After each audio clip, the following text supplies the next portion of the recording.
In 1814, London had a very good year for beer. Too good. This is the story of the beer that got loose.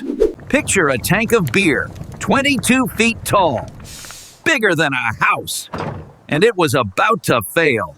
This was the Horse Shoe Brewery, one of the biggest in London. They brewed a dark beer called porter, and they brewed it big. Some vats held over 100,000 gallons, held together by iron hoops. Just trust the metal. What could go wrong? A single hoop had a tiny crack. Nobody really noticed. It had been groaning for weeks. Old buildings creak. Right? Right next door was St Giles, one of London's poorest neighborhoods. Basements dug right up against the brewery wall. That's not ideal. The brewery inspected the tanks, called it fine. One worker raised a concern, waved off. October 17th, 1814. Just another afternoon. The crack had grown. Something felt off. A worker climbed up to check it. 22 feet of fermenting porter beneath him. He felt something move. That was new. The hoop bent, then groaned. Then it started leaking. He got down, fast. Word spread through the yard. The manager finally looked worried. The leak was getting worse. Everyone started backing up. Then the hoop snapped. The whole vat bulged.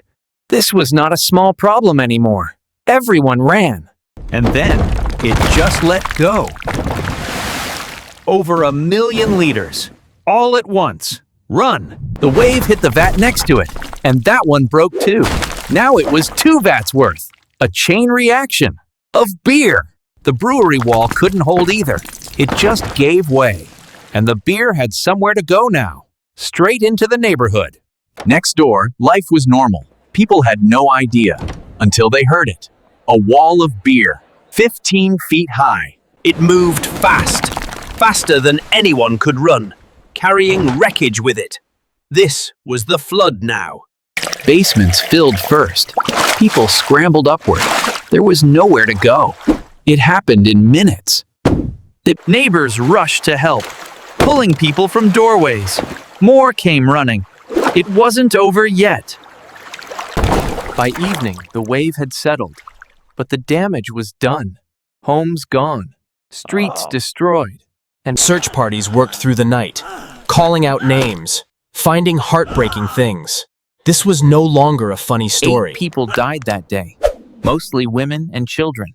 The neighborhood was in shock. This was real loss. News spread through the city overnight. People came to see for themselves. Some couldn't believe it. A beer flood, killing people. And then something strange happened. Some people started collecting the beer. Free beer was still free beer, even now. Word got around the city fast. People came from other neighborhoods. Someone even tried selling it back. This town! Some houses had taken on so much beer the walls just gave out. More buildings kept falling for hours. It wouldn't stop. Doctors worked through the wreckage, treating cuts, bruises, near drownings. Some injuries were serious. Nobody expected beer to be this dangerous. A newspaperman showed up fast, getting every detail. This was going to be a big story. A very strange one. Back at the brewery, panic set in. This could ruin them. Their biggest tanks were gone. And people had died. City officials arrived to investigate, looking for someone to blame. The brewery braced for the worst. This wasn't going away quietly. An inquest was called to figure out what really happened. Witnesses lined up to testify. This would decide everything. Workers described the warning signs, the cracked hoop, the groaning wood. The owners stayed quiet. Everyone wanted someone to blame. An expert examined the failed hoop, explained the metal had simply worn out. Not carelessness, not sabotage, just bad luck. The jury went to deliberate. This was the moment that mattered. The whole street was waiting on the verdict. Would anyone actually pay for this? The verdict came back. Act of God, they said. Nobody was legally responsible. Not even a little?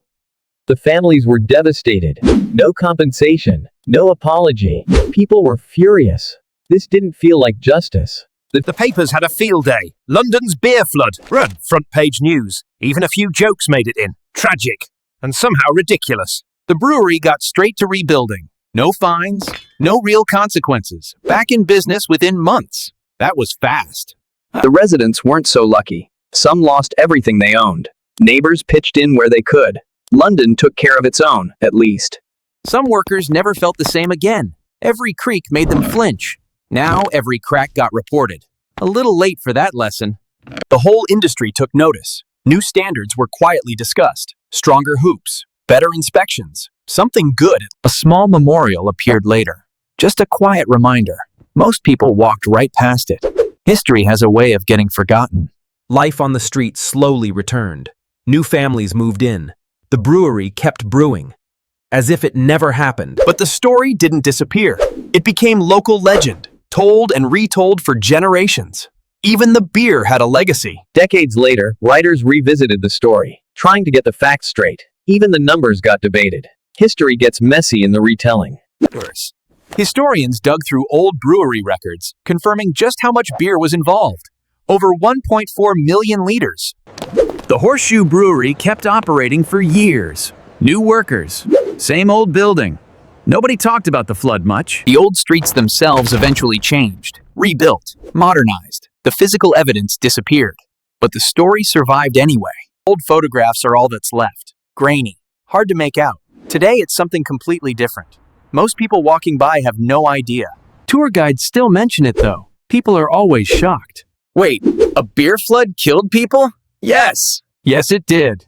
There's even a pub nearby named for it now, turning tragedy into trivia. Most people drinking there don't know why. History has a strange sense of humor. It even shows up in trivia in classrooms. Nobody ever believes it at first, but it's all verified, all true, every strange detail of it. It's often compared to other bizarre disasters. Boston had one with molasses, decades later. Turns out liquid disasters aren't as rare. Modern breweries still study cases like this. Structural failures are taken seriously now. Regulations exist because of stories like Isult. Some people still leave flowers at the memorial. Small, quiet respect for those who were lost. Their names are still there.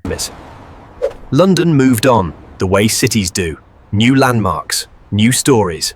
But this one stuck around. Documentaries have retold it over the years, each one adding a little more detail, piecing together what actually happened. Slowly, the full picture came together. And today, the street is just a street.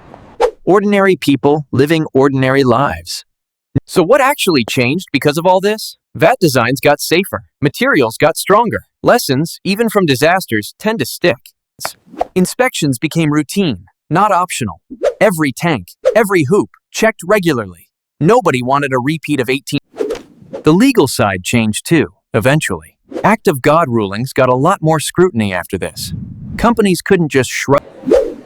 The story earned a permanent place in brewing history. People are still fascinated by it centuries later. Because it's... And somewhere, someone's still enjoying a pint with absolutely no idea about any of this.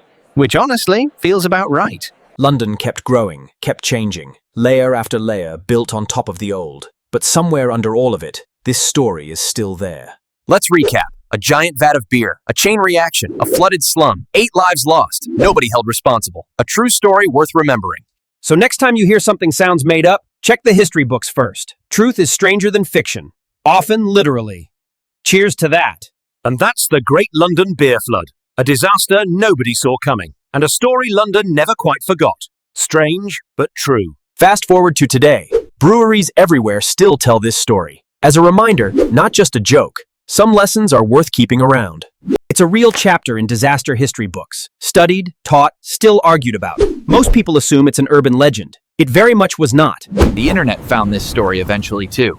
Endless disbelief and jokes. The number everyone remembers. Fair, honestly. So next time someone says history's boring, remind them about this one. You're welcome. One giant vat. One tiny crack. One massive mistake. And in the end, the beer won. If you enjoyed that, there's a lot more where it came from. History's full of stories this strange. You just haven't heard them yet. If you enjoyed that, hit subscribe. History's full of moments this ridiculous. We're just getting started. See you next time. And yes, the beer's on the house this time. Cheers!